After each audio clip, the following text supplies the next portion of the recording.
Hey guys, Hoyoung here from ProLabs. As pluggable port modules, transceivers are very easy to install and remove from network elements, including switches, routers, and other network appliances. However, there are a couple things to keep in mind while performing these simple actions to make sure that you've got all the right steps. Now, before doing anything, safety first, make sure you're grounded by using some type of grounding device, such as an anti-static mat, because transceiver modules are sensitive to EMI and static discharge. With that out of the way, let's get started. When installing a transceiver in a switch, you need to make sure the transceiver form factor you have on hand is compatible with the port on the switch. Once you have that confirmed, locate the top of the module using the bail or the TX and the RX markings on the transceiver as a guide. With that side facing up, carefully slide the transceiver into the port until you hear a slight click, which is the locking mechanism. Once that's in and the bail is flush, the transceiver will be secure inside the port. You can now safely remove the dust plug if you didn't need to remove it from the module already and attach the appropriate fiber patch cable. Be sure to follow proper laser eye safety precautions after removing the dust plug and attaching the appropriate fiber patch cable.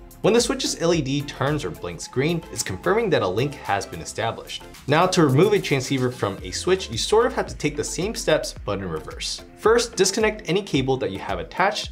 Then insert a clean dust plug into the transceiver if you can prior to removal, if not, immediately after removal. Pull the bail lever on the transceiver, which unlocks your transceiver, slide the transceiver out of the port, and place the transceiver onto your grounding device. So that's how you install and remove transceivers from network elements like a switch. If you have any additional questions, make sure to comment down below. If you're looking to purchase some transceivers, please visit our website and contact us today.